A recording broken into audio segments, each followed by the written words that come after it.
chosen one, stop. Do not scroll past this. This is not just another video. This is a divine intervention that God has orchestrated to interrupt your schedule right now. I want you to do something for me. In your mind, right now, visualize yourself taking off a heavy armor that you have been wearing for years. Imagine unbuckling the chest plate that has been weighing down your breathing. Feel the weight of the helmet lifting off your mind. Now, drop it on the floor. Clang. God brought you here because he sees that you are exhausted.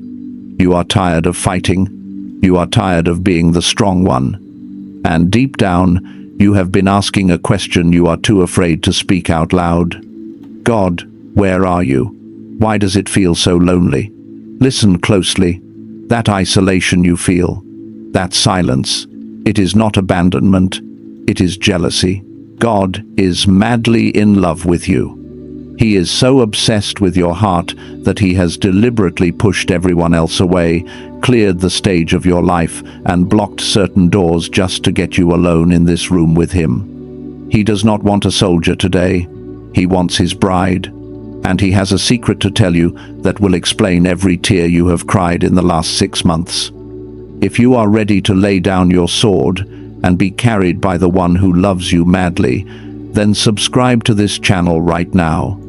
We are a collective of souls learning to walk in power and intimacy, not just constant warfare. Like this video to signal to the spiritual realm that you are open to receive.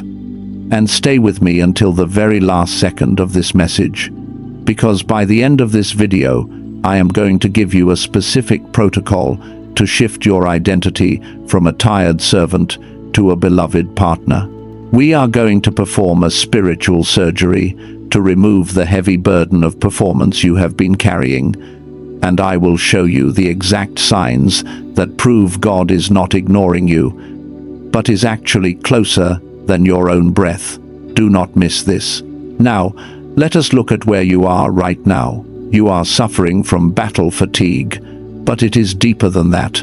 You are carrying a specific wound called the utilitarian wound. This is the deep, subconscious belief that you are only valuable to God when you are useful to Him. Picture this moment. You are sitting in your car in a parking lot, or maybe on the edge of your bed. The engine is off, or the house is quiet. You check your phone. No new messages. No breakthrough news. Just silence. And in that silence, your mind starts to race. You think, I must have done something wrong. I need to pray harder. I need to fast more. I need to serve more. You start trying to earn your way back into God's presence. This reminds me of the story of Martha and Mary in Luke chapter 10. We often quote this verse, but we miss the context of the trauma. Martha was distracted with much serving. The Greek word used there implies she was being pulled apart by her anxiety to please. She wasn't just cooking dinner. She was frantically trying to prove her worth through her labor. She looked at Mary, who was just sitting at Jesus' feet doing absolutely nothing, and Martha got angry. She felt abandoned in her work. Lord, do you not care that my sister has left me to serve alone? That is exactly how you feel right now. You feel like you are the only one carrying the burden. You are doing all the spiritual work, fighting all the battles, and yet you feel like God is silent. But listen to what Jesus said. Martha, Martha, you are anxious about many things, but one thing is necessary. He did not validate her work. He validated Mary's position.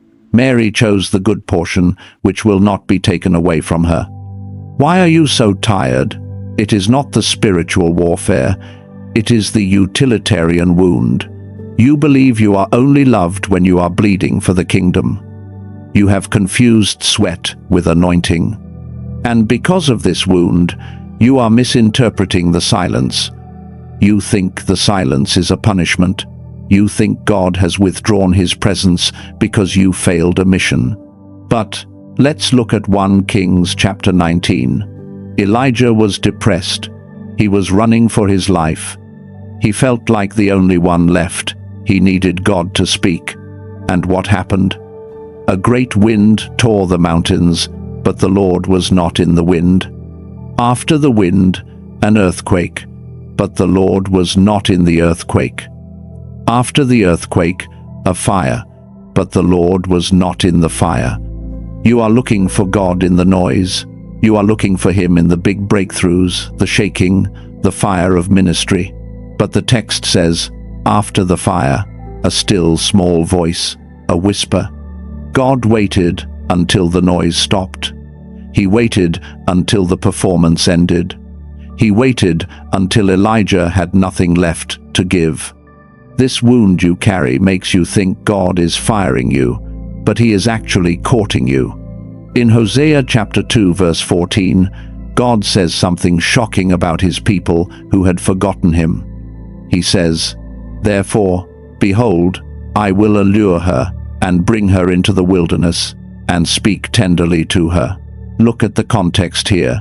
God does not send her to the wilderness to die. He takes her there to date her. He removes the distractions. He removes the comfort. He removes the other lovers. Why? So He can speak tenderly to her. The Hebrew word for speak tenderly literally means to speak to her heart. He could not speak to her heart while she was busy and distracted. He had to create a divine interruption. So, this silence you are in, it is not a rejection, it is a reservation. God has reserved this time and this space just for you. But here is the danger. Because you are trained as a warrior, you are misinterpreting this entire moment. You think you are enduring a test of strength. You think this is an endurance test, and if you just hold on longer, if you just grit your teeth and suffer a little more, God will finally be pleased. That is wrong. That is dangerous. You are failing a test you do not even know you are taking. You think God is testing your power, but He is testing something completely different. And if you do not shift your perspective right now, you will stay in this wilderness far longer than necessary. Let me show you what is really happening. You think you are enduring the test of Job. You have looked at the wreckage of your life, the delays, the closed doors, and the silence, and you have told yourself, God is testing my faithfulness.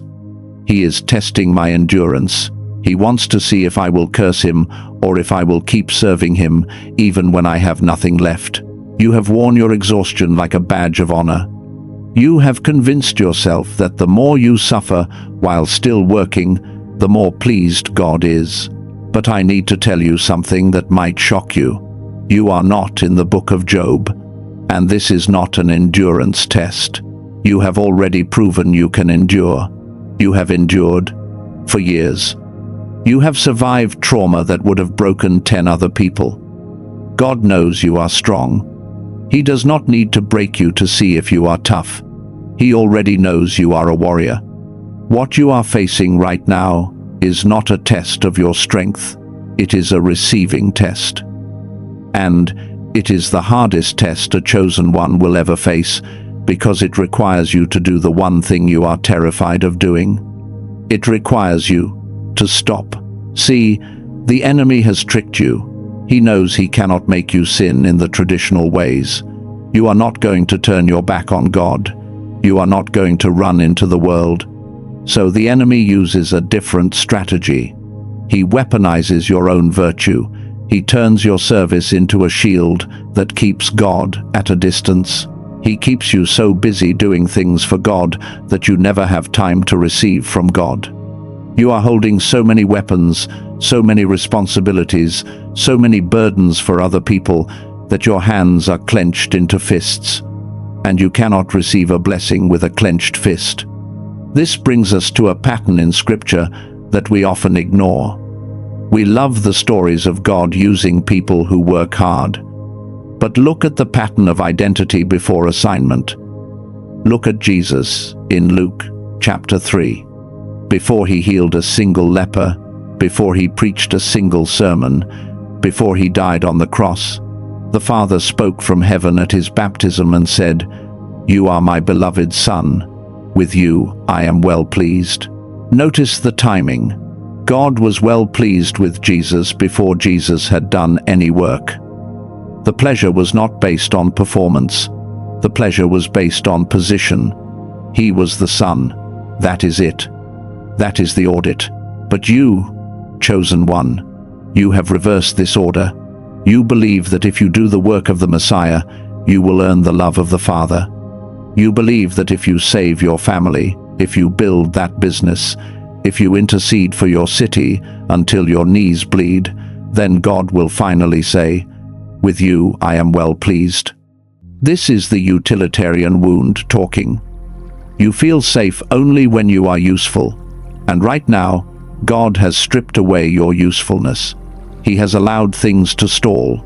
He has allowed you to feel unproductive. Why?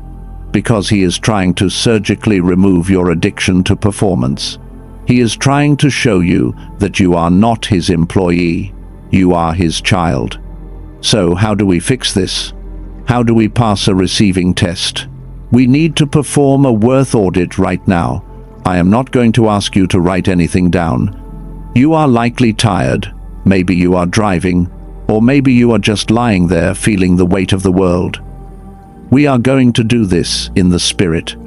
I want you to use your imagination. This is a mental action that shifts your spiritual reality. Imagine a room in your mind. In this room, there are 2 chairs. Sitting in the first chair is the version of you that everyone else knows. This is the warrior. This is the fixer. This is the one who pays the bills, prays for everyone, solves the crises, and holds the family together. Look at that version of you. They look tired, don't they? Their armor is dented. They are exhausted. Now, look at the second chair. This chair is empty. I want you to invite the other version of you to sit there. The child, the one who existed before the trauma. The one who existed before you had to save everyone. The one who just wants to be held. Here is the audit. I want you to imagine God walking into that room. He looks at the warrior in the first chair, the one who has done so much work. He smiles with gratitude. But then, he walks past the warrior. He walks straight to the second chair, to the child who has nothing to offer, no trophies, no resume, no spiritual victories. And he kneels down in front of that child. Feel this in your spirit right now. He is not asking the child to do anything. He is just enjoying the child's presence. He is looking at you, the real you, the stripped down you, with absolute delight. This is the separation of human doing and human being. The warrior is what you do. The child is who you are. And the test you are in right now is God asking, can you let the warrior sleep so the child can wake up? Can you believe I love you when the warrior is unemployed? I know this is terrifying.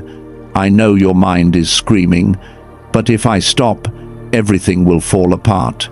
If I don't pray, who will cover my family? If I don't work, who will pay the debt?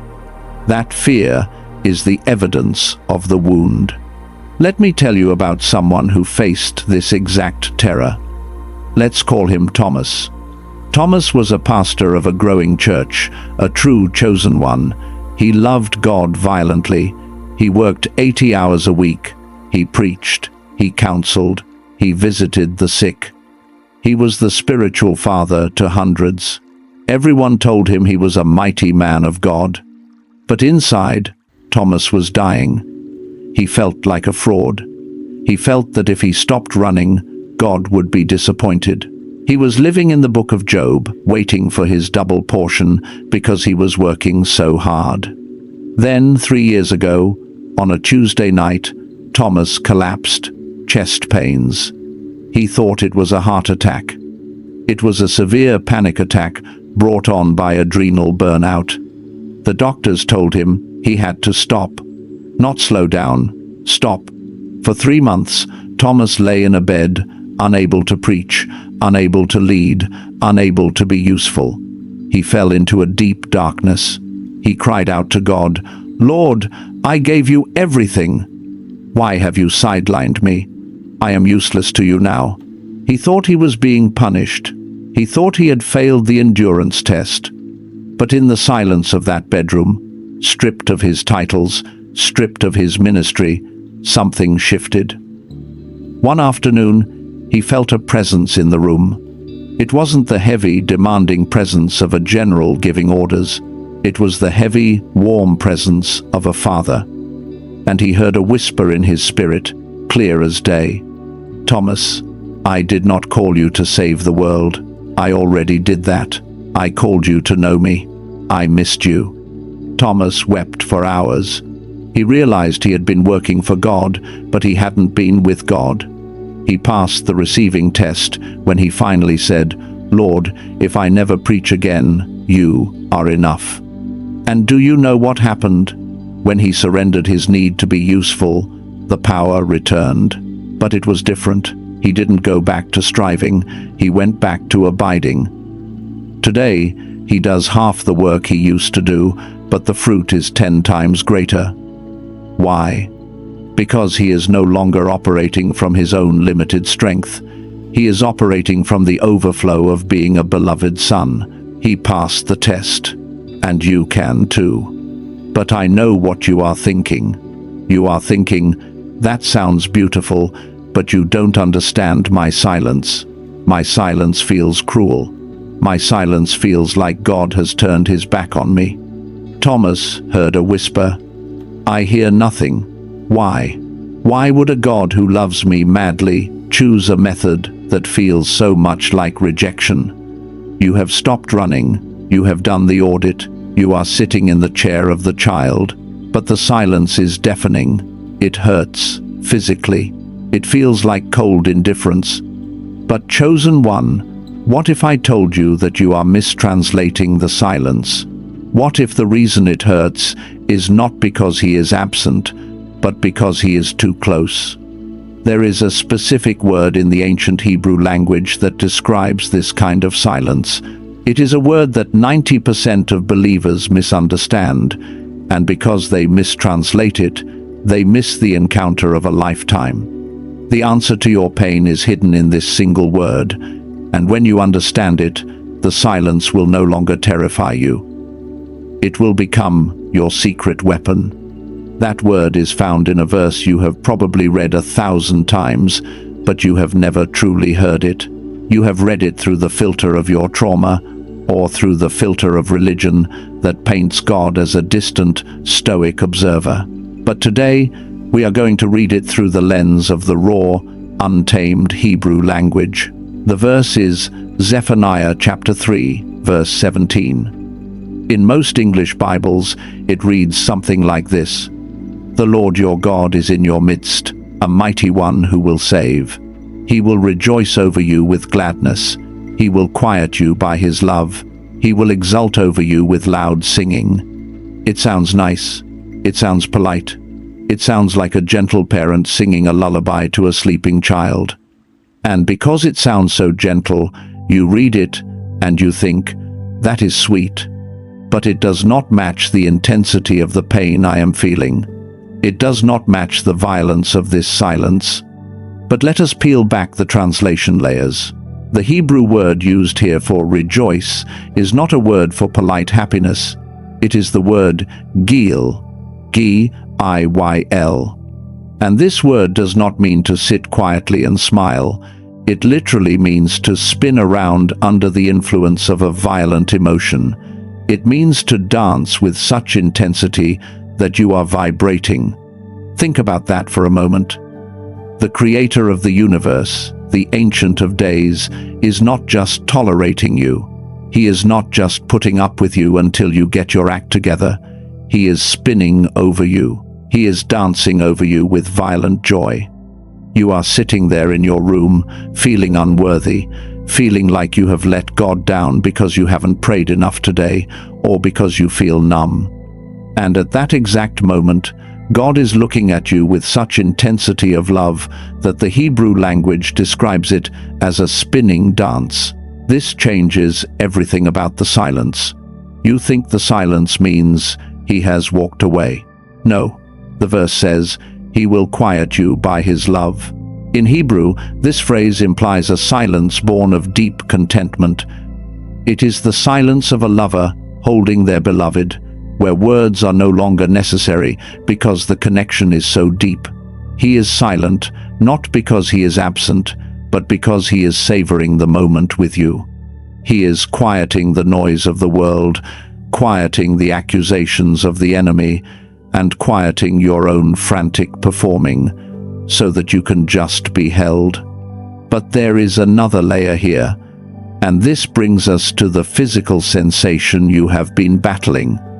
I want you to focus on your body right now.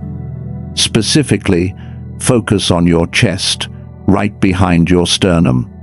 For weeks, maybe months, you have felt a pressure there, a heaviness. You have gone to the doctor and they said it was stress. You have gone to prayer meetings and they told you it was a spirit of heaviness or depression. You have tried to rebuke it. You have tried to breathe it away. You have tried to sleep it off. But it comes back. It feels like a lead weight pressing down on your heart, making it hard to take a deep breath. You have interpreted this feeling as a spiritual attack. You have interpreted it as anxiety. But I want to reframe this sensation for you right now using the truth of Scripture. In the Old Testament, the word for glory is kavod. And do you know what kavod literally means? It does not mean shiny. It does not mean bright. It means heavy. It means weighty. When the glory of God filled the temple in 2 Chronicles chapter 5 verse 14, the priests could not stand to minister because of the cloud, for the glory of the Lord filled the house of God. They could not stand. Why? Because the presence of God was physically heavy. It had mass. It had density. It pressed them to the floor. Chosen one, you have been praying for the glory. You have been crying out for His presence. And now that He has answered you, you are misdiagnosing the answer. That pressure you feel in your chest is not anxiety, it is kavod. It is the weight of God's love pressing into your physical frame. God is leaning on you. He is resting His weight upon you. He is so close to you right now that the atmosphere around you has become dense with His nature. You are feeling the gravitational pull of heaven. I want you to try a mental action with me right now. Do not change your posture. Just use your mind. Visualize that heaviness in your chest again. But this time, instead of seeing it as a dark stone of depression, I want you to see it as a thick, golden blanket of light. It is heavy, yes, but it is warm. It is the weight of a father hugging his child so tight that it knocks the wind out of them. In your mind, whisper to that sensation. Say, I receive your weight. I receive your glory. I stop fighting this pressure and I lean into it. Feel that shift. That is your spirit recognizing the truth. You are not under attack. You are under the weight of glory. But this begs the question, why? Why is God loving you with such spinning, violent, heavy intensity? And why does He combine this intense love with such radical isolation? Why does He push everyone else away? This brings us to a concept that might make you uncomfortable at first, but it is the key to your freedom. We are comfortable with a God who loves us. We are comfortable with a God who saves us. But we are terrified of a God who is obsessed with us. And yet, Scripture is clear. In Song of Solomon chapter 8 verse 6, the bride says, "Set me as a seal upon your heart, as a seal upon your arm, for love is strong as death, jealousy is fierce as the grave. Its flashes are flashes of fire, the very flame of the Lord." Did you hear that? Jealousy is as fierce as the grave. We often think of jealousy as a sin, a petty human emotion, but there is a righteous, holy jealousy. God is jealous for you. He is not jealous of you. He is jealous for your attention, for your affection, for your trust. He sees how you look at your bank account for security, and he gets jealous. He sees how you look to your spouse or your friends for validation, and he gets jealous. He sees how you look at your own performance to feel righteous, and he gets jealous. Not because he is insecure. God is complete in himself. He gets jealous because he knows that those things cannot love you like he can. He knows that your bank account can dry up, your friends can leave, your performance can fail. But his love is as strong as death. It is unyielding, it is relentless. So, this divine obsession drives him to do things that look like disaster to the natural eye. He allows the bank account to dwindle, so you will stop trusting it. He allows the friends to walk away, so you will stop leaning on them. He allows the ministry to pause, so you will stop worshipping your own usefulness. He strips away the rivals. He clears the room. He creates a vacuum in your life that only he can fill.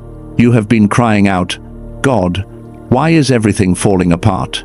And God is whispering, "It is not falling apart. I am clearing the deck. I am removing the competition. I want you all to myself." This is not the behavior of a distant king. This is the behavior of a lover who will stop at nothing to capture the heart of his beloved. You are the object of a divine obsession. And this realization brings us to the edge of a cliff. Because if God is this close, if he is this heavy upon you, if he is this obsessed with you, then everything you thought you knew about your current battle is wrong. You have been fighting, you have been rebuking, you have been swinging your sword at the shadows, convinced that you are surrounded by demons who are trying to crush you. You feel the pressure on every side, and you have concluded that the enemy has launched an all-out assault to destroy your destiny. But chosen one, pause, look around the room of your spirit, feel the weight again, look at the jealousy in his eyes. What if I told you that you are swinging your sword at nothing? What if I told you that the pressure you feel is not the enemy trying to crush you, but the pressure of being hidden in the hand of God? You think this is spiritual warfare. You think you are fighting for your life against the hordes of hell. But prepare yourself, because the truth I am about to tell you will shatter your paradigm. It will make you drop your sword and fall to your knees. You think the enemy is pressing you? Chosen one, the enemy is not even in the room. The enemy is not even in the room. You have been screaming at the devil to get off your back. You have been rebuking spirits of delay, spirits of hindrance, and spirits of isolation.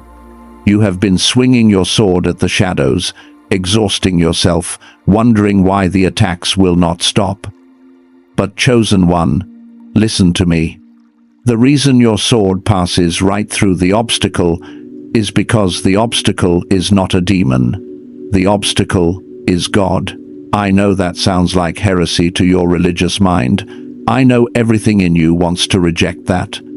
You have been taught that anything that feels like pressure, anything that feels like a blockage, must be from the pit of hell. But you need to understand the nature of the one who called you. You are not fighting a blockade from hell. You are fighting a hedge of protection from heaven. Let us look at Hosea chapter 2, verses 6 and 7. This is a passage where God is speaking about his people who kept running after other lovers, after things that could not satisfy them. Listen to the strategy of God.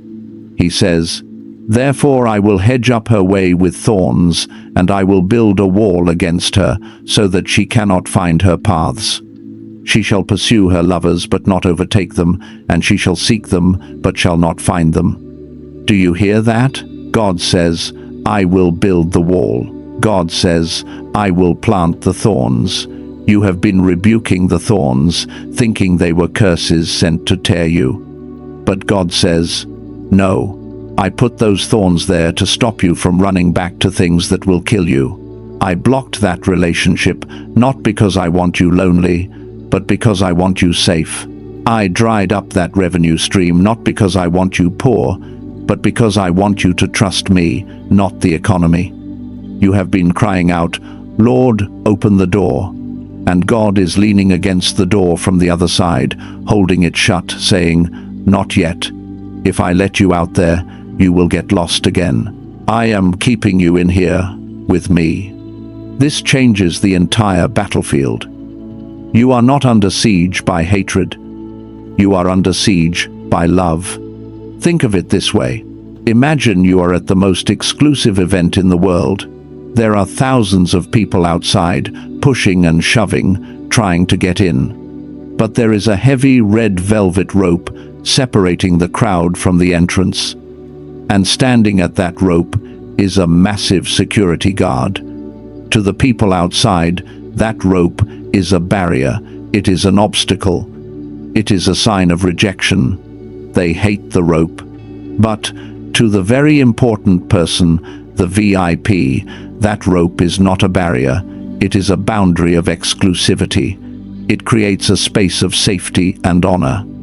Chosen one, the isolation you feel is the velvet rope. God has set a velvet rope around your life. He has instructed his angels to stand guard and keep the crowd away. He has pushed back the noise, the fake friends, the distracting opportunities, and the shallow commitments. He has cleared a space around you. Why? Not to punish you, but because the king is about to walk into your section and he requires a private audience. You are looking at the empty space around you and calling it loneliness.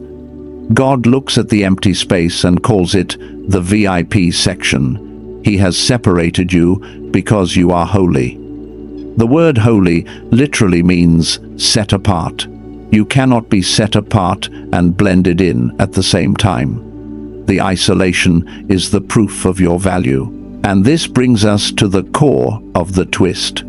The reason for the velvet rope, the reason for the hedge of thorns, the reason for this overwhelming pressure is one specific attribute of God that we are terrified to discuss. We talk about God's love, we talk about his mercy, we talk about his power, but in Exodus chapter 34 verse 14, God reveals his name, and he does not say his name is love. He does not say his name is peace. He says, "For the Lord, whose name is jealous, is a jealous God." His name is jealous. That is his identity.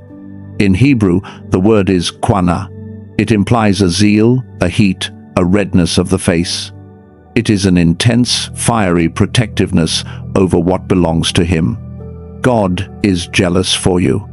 He is not jealous of you. He is jealous for you.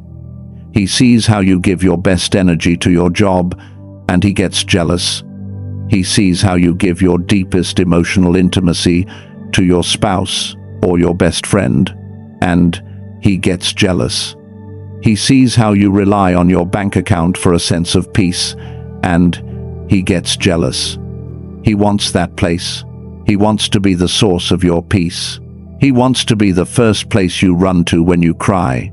He wants to be the one who wakes you up in the morning. And because he is God, he will not settle for second place. He will not share his glory with another. So, when he sees something competing for your heart, he does not just sit back and hope you choose him. He enters the arena. He flips the tables. He drives out the money changers. He disrupts your schedule. He allows the idols to fall. The pressure you feel is the intensity of his jealousy, removing everything that stands between you and him. You thought the enemy was attacking your finances? Maybe it was God removing the idol of money so you would learn that he is Jehovah Jireh. You thought the enemy was attacking your relationships? Maybe it was God removing the idol of people-pleasing so you would learn that his approval is enough. This is the divine obsession, and right now, God is squeezing you. Imagine a bear hug. If a giant bear hugs you, it is warm, but it is crushing. You can barely breathe. That is what you are feeling. God is hugging you so tight that he is squeezing the air out of your lungs so that you have to breathe in his spirit just to survive. So, Now we have a problem. You have been operating as a warrior. You have your sword drawn. You are swinging at everything that moves. But you cannot fight a hug. You cannot war against love. If you try to fight God's embrace, you will only exhaust yourself. You will end up like Jacob, wrestling with God all night, only to walk with a limp for the rest of your life. It is time to switch protocols. You need to stop acting like a soldier on the battlefield and start acting like a lover in the secret place. You need to shift from the war room to the wedding chamber. I am going to give you a framework right now called the Sacred Romance Protocol. This is how you survive the hug. This is how you stop the pain of the pressure and start receiving the power of the intimacy. There are 3 steps to this protocol. Step 1 is the drop. I want you to do this mentally right now. Visualize yourself holding that heavy sword you have been swinging for months. The sword of rebuke, the sword of striving, the sword of figuring it all out. Now, look at who is standing in front of you. It is not a demon. It is your father. You do not need a sword in your father's house. Drop it. Let it hit the ground. Unclench your fist. The first step to intimacy is disarmament. You have to stop fighting the process. You have to stop binding the silence. You have to stop rebuking the isolation. Surrender to it. Say to God, I drop my defenses. I stop fighting you. If you want me here, I will stay here. Step 2 is the translation. You have to change your dictionary. For the last season, you have defined silence as rejection. You have defined pressure as attack. You have defined waiting as denial. That is the warrior's dictionary. Throw it away. In the lover's dictionary, silence is intimacy. Pressure is the weight of glory. Waiting is preparation. When you feel the pressure rise, do not scream, God, help me. Instead, whisper, God, hold me. When the silence gets loud, do not turn on the TV to drown it out. Lean into it. Translate the silence as the quiet breath of God on your neck. Let's look at Song of Solomon, chapter 2, verse 14. The bridegroom is speaking to his beloved, who is hiding in the clefts of the rock. She is hiding because she feels unworthy, or perhaps she is afraid. And he says to her, O my dove, in the clefts of the rock, in the crannies of the cliff, let me see your face, let me hear your voice, for your voice is sweet and your face is lovely. He does not ask to see her work. He does not ask to see her resume. He does not ask to see her sword skills. He says, let me see your face, let me hear your voice. He wants the intimacy of your presence. He wants to know that you love him, not just the blessings he gives. He is translating your hiding place into a meeting place. Step 3 is the tryst. A tryst is a secret meeting between lovers. This wilderness you are in, it is not a prison, it is a date spot. God has taken you out to the desert because the desert is the only place quiet enough for a honeymoon. In Jeremiah chapter 2, verse 2, God recalls the early days of his relationship with Israel. He says, I remember the devotion of your youth, your love as a bride, how you followed me in the wilderness, in a land not sown. God calls the wilderness a time of bridal love. He remembers it fondly. He missed the days when you relied on him for everything, when you woke up every morning looking for manna because you had no other food source. He missed the dependence. So, the tryst means you treat every moment of this season as a date. When you wake up at 3 a.m. with anxiety, that is not an attack. That is a late-night phone call. God is waking you up to talk. Do not rebuke the devil. Ask God, what is on your heart? When you are driving and you feel that wave of loneliness, that is God clearing the passenger seat. Invite him in. Talk to him like he is sitting right there. This is the Sacred Romance Protocol. Disarm, translate, tryst. If you do this, the pressure will not crush you, it will transform you. You will stop looking for a way out, and you will start finding the way in. But I know what is happening in your spirit right now. As I speak these words, as I talk about God's intense, jealous, overwhelming love, something in you is shifting. You are relieved, yes. It feels good to know you are not under attack. But if you are honest, brutally honest, there is another feeling rising up. It is a trembling.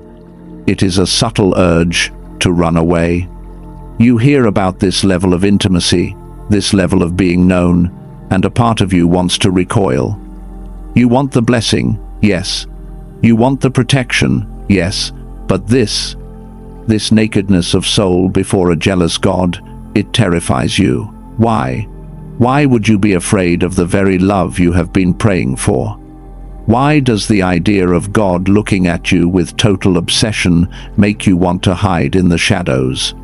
To answer that, we have to leave the mountaintop of revelation and go down into the basement of your soul. We have to look at the shadow. Because there is a specific fear living inside you that is blocking this love from entering, and unless we confront it, you will sabotage this romance before it even begins. That fear you are feeling right now, that trembling deep in your gut, has a name. It is called the fear of intimacy. And honestly, it is the most logical fear you have. Think about it. For most of your life, you have learned a very painful lesson. You have learned that the people who say they love you are also the ones who have the power to hurt you the most. You have learned that love is usually conditional. It is a contract. I will love you as long as you perform well. I will love you as long as you are convenient. So when I tell you that God is madly in love with you, that He is jealous for you, that He wants to lock you in a room and stare at your soul, your spiritual instinct is not joy, it is panic.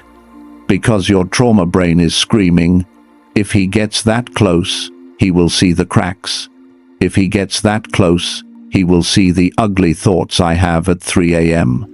He will see the addiction I haven't conquered yet. He will see that I am a fraud. And once he sees the real me, he will leave. You would rather stay a warrior, fighting battles at a distance, because a warrior can hide behind armor.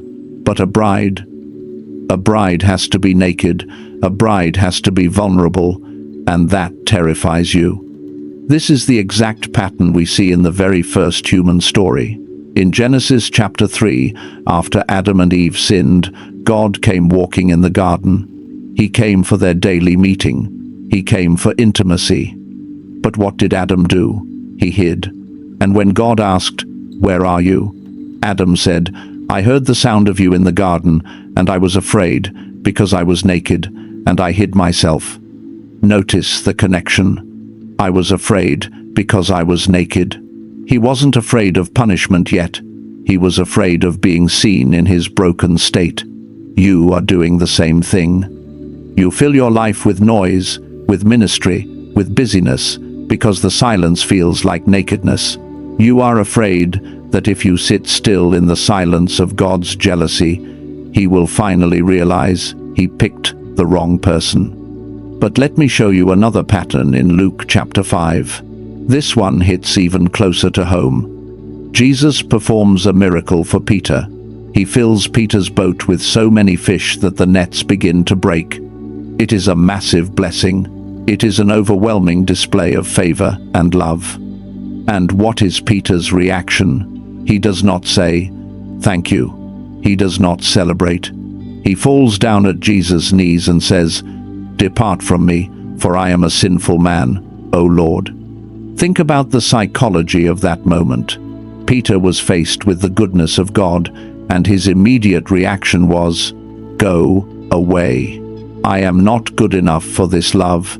This love is too heavy. It exposes my unworthiness. Please leave before you figure out who I really am." That is the orphan spirit talking.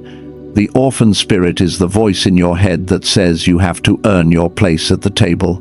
It is the voice that says you are only safe when you are in control. It is the voice that sabotages intimacy because it is safer to be alone than to be rejected. Let me tell you about a man named David. Not King David, but a man I counseled recently. David was a chosen one, gifted, anointed, and called. But every time God brought a blessing into his life, David would destroy it. God sent him a mentor, and David picked a fight and drove him away. God opened a door for a business, and David procrastinated until the opportunity closed. God gave him a season of peace, and David created drama just to feel normal again. I asked him, "David, why do you keep burning down your own house?" And he looked at me with tears in his eyes and said, "Because I know eventually the other shoe is going to drop. I know eventually they are going to leave. So I reject them first. It hurts less when I control the rejection." Chosen one, are you, David? Are you pushing God away because you are afraid he is going to leave? Are you staying busy with spiritual warfare because you are afraid to just sit at the table and be a son or a daughter? You are acting like Mephibosheth. In 2 Samuel chapter 9, King David calls for Mephibosheth, the son of Jonathan. Mephibosheth was crippled in both feet. He was hiding in a place called Lo-debar, which literally means the place of no pasture. It was a wasteland. He was living like a beggar, but the king calls him to the palace. The king restores his land. The king says, "You will eat at my table always." And Mephibosheth's response is heartbreaking. He bows down and says, "What is your servant, that you should show regard for a dead dog such as I?" He calls himself a dead dog. He is looking at his crippled feet. He is looking at his brokenness. He cannot comprehend why the king would want him at the table. He expects judgment, but he gets a banquet. Here is the healing for your shadow. When King David invited Mephibosheth to the table, Mephibosheth sat down.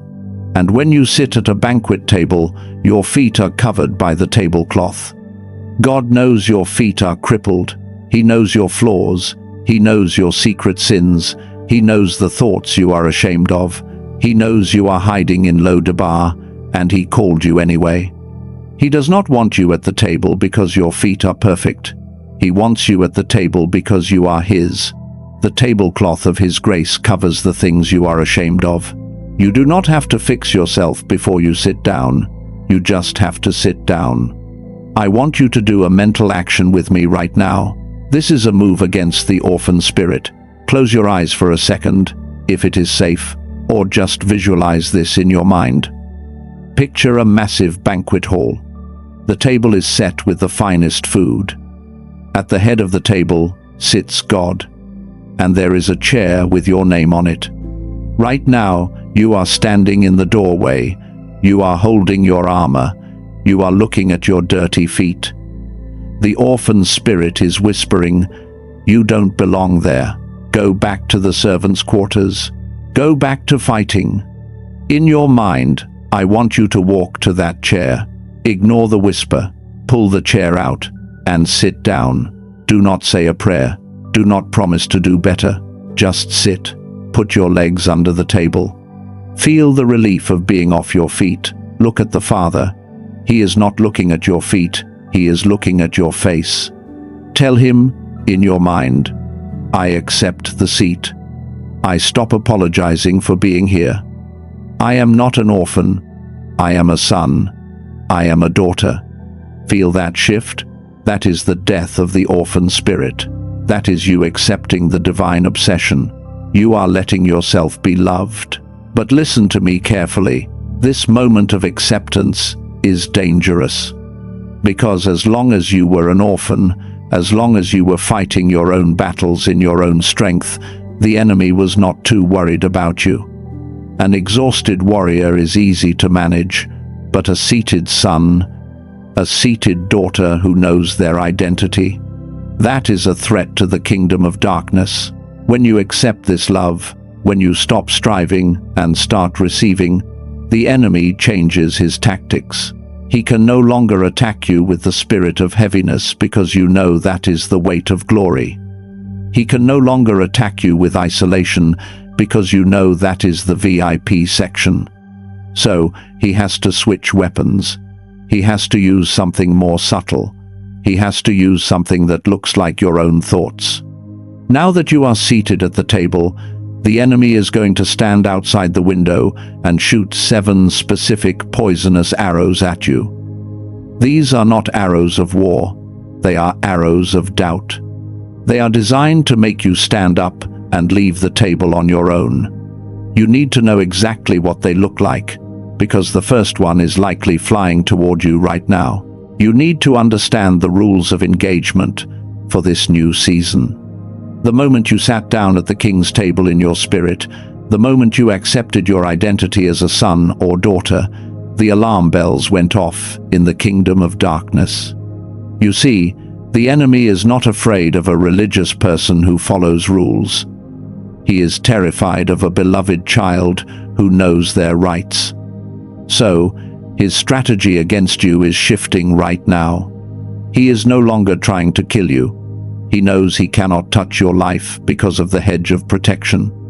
Instead, he is trying to kill your connection. He wants to make you so uncomfortable at the table that you choose to stand up and walk back to the wilderness on your own. This is psychological warfare. In Ephesians chapter 6, Paul talks about the fiery darts of the wicked one. These are not physical arrows. They are thoughts. They are specific, calculated lies designed to hit your deepest insecurities. And right now, there are 7 specific arrows that are being aimed at your heart. You need to recognize them, because I guarantee that at least one of them has hit you in the last 48 hours. The first arrow is what I call the ghosting. You know this feeling. You have a powerful encounter with God. You cry. You feel the weight of His glory. You feel the peace. And then, you wake up the next morning, and it is gone. The atmosphere is dry. You pray, and your words feel like they are hitting the ceiling. You open your Bible, and it looks like a regular book. You reach out for God, and you feel absolutely nothing. The enemy uses this moment to whisper a lie. He says, "See, it was all in your head. God was never really here. He has left you." This is the arrow of ghosting. It is designed to make you panic. It is designed to make you think that silence equals absence. But here is your counter-strategy. You must understand the principle of object permanence. When a baby's mother walks out of the room, the baby cries because the baby thinks the mother has ceased to exist. But a mature child knows that just because they cannot see their mother, it does not mean she is gone. She is just in the next room. You are maturing. God is weaning you off the need for constant goosebumps. He removes the feeling of His presence to test your faith in His promise. When the ghosting arrow hits, do not panic. Do not start confessing sins you did not commit just to get the feeling back. Sit still. Speak to the emptiness and say, "I know you are here. I do not need to feel you to trust you. My faith is not in my feelings, it is in your character." The second arrow is the mirror of flaws. This usually happens right when you are about to worship or step into a new level of confidence. Suddenly, out of nowhere, a memory from 5 years ago pops into your head. A shameful memory. Or you become hyper-aware of a current weakness, a bad habit, or a negative thought. The enemy holds up a mirror and zooms in on that one flaw. He says, "Look at you. You call yourself a chosen one. You just snapped at your spouse. You just had a jealous thought. You are dirty. You do not belong at this holy table.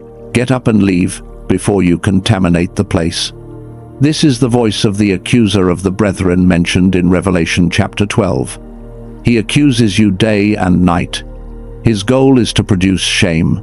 Conviction from the Holy Spirit makes you run to the Father to get cleaned.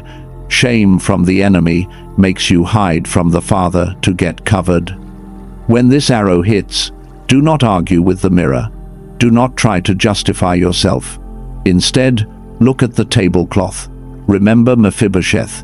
His crippled feet were covered by the king's table. Your counter-strategy is the blood. You declare, yes, I have flaws. Yes, I made a mistake. But my right to sit here does not come from my performance. It comes from the invitation of the king. I plead the blood over my mind. When you agree with the accuser, you empower him. When you agree with the blood, you silence him. The third arrow is the comparison trap. This one is subtle but deadly. You are scrolling through social media, or you hear news about someone else in your circle. They just got the promotion you prayed for. They just got married. They just launched their ministry, and it exploded overnight. And they don't even seem to be struggling like you. They don't have the wilderness season. They don't have the attacks. The arrow strikes your heart with a sharp pang of envy and bitterness. The enemy whispers, "Look at them. God really loves them." If you were truly a chosen one, if you were truly pleasing to God, you would have those results by now. You are doing something wrong. You are being left behind. This arrow is designed to create an offense against God. It wants you to believe that God is holding out on you. It wants you to judge your inside by someone else's outside. Here is your shield against comparison. You must realize that you cannot compare a soldier's path to a civilian's path. You cannot compare a diamond being formed under pressure to a piece of glass being made in a factory. The glass is made quickly, but it breaks easily. The diamond takes eons of crushing pressure, but it is unbreakable. You are being forged for a weight of glory that would crush those other people. Do not envy their ease. They are in a different lane. When this arrow flies, you must turn your eyes back to your own plate. You say, "Lord, I thank you for their blessing, but I trust your timing for mine. My story is not over." The fourth arrow is the most dangerous one for a chosen one. It is the orphan whisper. This arrow usually hits during a crisis. The car breaks down, the bill comes in, and you have zero money. A health scare happens, and in that moment of vulnerability, the enemy screams, "Where is your dad now? You are all alone. Nobody is coming to save you. You have to figure this out by yourself." This arrow targets your utilitarian wound. It triggers the old trauma of having to be the strong one, the fixer, the one who carries the world on their shoulders. It makes you feel like an orphan who has been abandoned on the street. It makes you want to panic and grab control back from God. But listen to me. A crisis is not proof of abandonment. A crisis is an opportunity for fatherhood to be demonstrated. But God cannot demonstrate his provision if you panic and try to fix it with your own flesh. When the orphan whisper hits, you have to do something radical. You have to do a mental act of trust. I want you to imagine yourself in that crisis moment. Imagine the bill, the problem, the fear. Now, instead of running around frantically in your mind, I want you to visualize yourself stopping. Visualize yourself handing that problem to God, like a child handing a broken toy to their father. You say, "Dad, this is broken. I cannot fix it. I am giving it to you. I refuse to worry about this today. I am going to sleep." That is how you deflect the orphan arrow. You respond with aggressive rest. You prove you are a son or daughter by refusing to worry like an orphan. These four arrows, ghosting, the mirror, comparison, and the orphan whisper, are painful. They are loud. They are obvious attacks. You can feel them when they hit. You can identify them as warfare. But I need to warn you. The enemy has 3 more arrows in his quiver, and these last 3 are far more sinister. They do not feel like attacks. They do not feel painful. In fact, when they first hit you, they might even feel good. They do not look like weapons. They look like rewards. They look like open doors. They look like love. And that is why they take down more chosen ones than all the other arrows combined. You need to sharpen your discernment right now, because what I am about to reveal is the difference between falling into a trap and walking into your destiny. The fifth arrow is what I call the performance treadmill. This is the most deceptive arrow because it looks exactly like a blessing. Suddenly, opportunities start opening up. Your business gets busy. Your ministry asks you to lead more small groups. People start needing you. You feel productive. You feel useful. You think, finally, God is launching me. But watch the fruit. As your schedule fills up, your secret place empties out. You are running so fast on the treadmill of doing good things for God that you no longer have the breath to just be with God. The enemy knows he cannot tempt you with drugs or crime, so he tempts you with burnout. He hands you a microphone to steal your quiet time. He gives you a platform to destroy your intimacy. This arrow hits you when you start feeling that subtle panic that if you stop working, the blessing will stop flowing. You become a slave to the momentum. The counter-strategy for the treadmill is the Mary pause. You have to be brave enough to disappoint people to please God. When the demands pile up, you must ruthlessly cut something out. You must deliberately stop the treadmill, step off, and say, "Lord, I am not a machine. I am a lover. I refuse to gain the world and lose my soul." The sixth arrow is the counterfeit lover. This is specific to those of you who have been in a long season of loneliness. You have been praying for a spouse, or a business partner, or a best friend. You are hungry for connection. Suddenly, someone walks into your life. They say all the right things. They seem spiritual. They seem to understand your calling. You think, this is it. This is the Isaac I prayed for. But deep in your gut, there is a check in your spirit, a yellow light. Something feels off. Maybe they are controlling. Maybe they drain your energy. Maybe they constantly demand your attention. This is an Ishmael. The enemy sends a counterfeit just before the real promise arrives to get you to settle. He wants to tie your soul to a person who will eventually become a distraction from your destiny. When this arrow flies, you must use the weapon of fruit inspection. Do not look at their words, look at their fruit. Does this person push you closer to God, or do they compete with God for your attention? If you have to hide your relationship with God to keep the peace with them, run. That is not a gift from heaven. That is a distraction from hell. The seventh and final arrow is the shame blanket. This is different from the mirror of flaws. The mirror is sharp and specific. The shame blanket is heavy and vague. You wake up in the morning and you just feel off. You feel wrong. You cannot pinpoint a specific sin. You just feel a general cloud of unworthiness covering your mind. You feel like you are taking up too much space. You feel like you should apologize for existing. This is a demonic, atmospheric attack. It is designed to mute your voice. If the enemy can make you feel vaguely ashamed, you will not pray with authority. You will not command your day. You will shrink back. The counter-strategy is the robe of righteousness. You must physically feel yourself putting on the robe. In your mind, grab the heavy blanket of shame and throw it off. Say out loud, "I am the righteousness of God in Christ Jesus. This feeling is a lie. I am clean. I am worthy. I am accepted."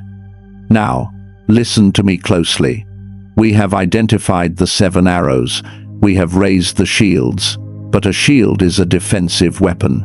You cannot win a war just by blocking. You cannot enter your destiny just by surviving the attacks. It is time to pick up the ultimate offensive weapon. It is time to shift the entire paradigm of how you operate in the Spirit. Most chosen ones are stuck in what I call the beggar paradigm. This is where you approach God like an outsider, begging to be let in. Your prayers sound like this: God, please help me. God, please don't leave me. God, please send enough money for rent. God, I hope you can hear me. There is nothing wrong with asking, but that is the language of survival. That is the language of a widow, not a bride. I am inviting you right now to step into the bridal paradigm shift. This is the secret that turns the tables on the enemy. A bride does not beg. A bride has access to the checkbook. A bride does not wonder if the groom loves her. She knows she has the ring. A bride does not ask for permission to enter the throne room. She lives there. When you shift to the bridal paradigm, your prayer life changes from begging to legislating. You stop asking God to fight for you, and you start fighting with God. Let me tell you about Elena. Elena was a woman I worked with who was drowning in debt. She was a faithful believer, but she lived in the beggar paradigm. Every day she cried out, "Lord, please save me. Please send a miracle." She was fighting the arrow of the performance treadmill, working 3 jobs, exhausting herself. One day, she decided to make the shift. She decided to stop acting like a desperate debtor and start acting like a wealthy bride. She changed her prayer language. Instead of saying, "God, help me survive," she started saying, "Father, thank you that I am an heir to the kingdom. Thank you that your resources are my resources. Show me how to manage our family business." She sat down and looked at her bills, not with fear, but with authority. She visualized the king standing next to her. She said, "Lord, we have a debt here. How do you want to handle it?" 3 days later, she received a letter from an insurance company about a claim she had filed 5 years ago and forgotten about. They had recalculated the interest. The check inside was enough to wipe out her credit card debt instantly. But the miracle wasn't the money. The miracle was her posture. The money came because she stopped blocking the flow with her fear. She stepped into her identity, and the resources followed. You have the same access. You have the same ring on your finger. The only reason you are still struggling in the wilderness is because you are still thinking like a slave in the palace. Today, we are ending that. We have covered so much ground. You know about the divine jealousy. You know about the utilitarian wound. You have faced the shadow of intimacy. You have identified the 7 arrows. You have the tools. You have the knowledge. But hear me, knowledge is not power. Knowledge is just potential. You can know all of this and still wake up tomorrow feeling lonely and defeated. Why? Because a truth that is only in your head cannot change your heart. It has to be sealed in your spirit. We need a transaction. We need a moment where we take all this teaching and lock it into your DNA so that the enemy can never steal it again. We need a seal from heaven. You have walked this long journey with me. Do not stop now. We are about to enter the Holy of Holies. We are about to activate this word over your life. This is not just a prayer. This is a coronation. Prepare your heart. Place your hand over your heart right now. If you are driving, just focus your mind on the rhythm of your chest. Feel that beat? Boom, boom, boom, boom. That is not just biology. That is the rhythm of a God who has sustained you through every lonely night, every silent season, and every battle. He is knocking from the inside. We are shifting the atmosphere now. The classroom is closed. The courtroom of heaven is open. You are not here to learn anymore. You are here to receive your new name. I want you to visualize the king standing before you, not as a judge, but as a bridegroom. He is holding a signet ring. This is the moment everything changes. In the mighty name of Jesus, I call your spirit to attention. I speak to the deep places of your soul that have been starving for affection. I declare that the season of the utilitarian wound is over. You are not a machine. You are not a hired servant. You are the beloved. Father, I acknowledge the pain this chosen one has carried. I acknowledge the tears cried in secret. I acknowledge the exhaustion of trying to earn a love that was already free. We bring that pain to the altar right now, and we trade it for your glory. I seal the worth audit over your mind. I declare that from this day forward, you will know the difference between who you are and what you do. I break the agreement you made with the spirit of performance. You do not have to bleed to be blessed. You do not have to strive to be seen. You are seen because you are His. I seal the sacred romance protocol into your daily life. I declare that when the silence comes, you will not panic. You will position yourself for intimacy. I declare that when the pressure comes, you will not run. You will recognize the hug of God. I give you the grace to drop your sword and let yourself be held. I bind the orphan spirit right now in the name of Jesus. You have no authority here. This child is not abandoned. This child is claimed. I rebuke the 7 arrows of the enemy. I break the power of ghosting. I shatter the mirror of flaws. I silence the orphan whisper. I command the shame blanket to fall off your shoulders right now. Fall. I declare Isaiah 62 verse 4 over you. You shall no more be termed forsaken, and your land shall no more be termed desolate, but you shall be called, My delight is in her, and your land married. I marry you to your destiny today. I marry you to the purpose of God, not as a slave, but as a partner. I declare the divine obsession over your life. May you feel the jealous, fiery, protective love of God surrounding you like a wall of fire. May you walk into every room knowing that the King of Kings is obsessed with you. Let that confidence destroy every insecurity. Let that love heal every trauma. I commission you now. Go back to your world, not as a tired warrior, but as a radiant bride. Do not beg for crumbs. Sit at the table. Do not fight for victory.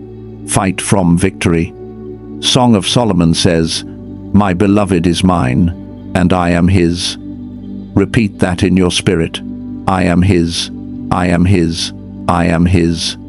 The seal is set. The transaction is done. The orphan is dead. The bride is alive. Now, do not say, Amen. Do not rush out of this moment. I want you to sit in this holy silence. Let the weight of His glory settle on you. Let it sink deep into your bones. Stay here as long as you can. You are dismissed from the wilderness. Welcome home.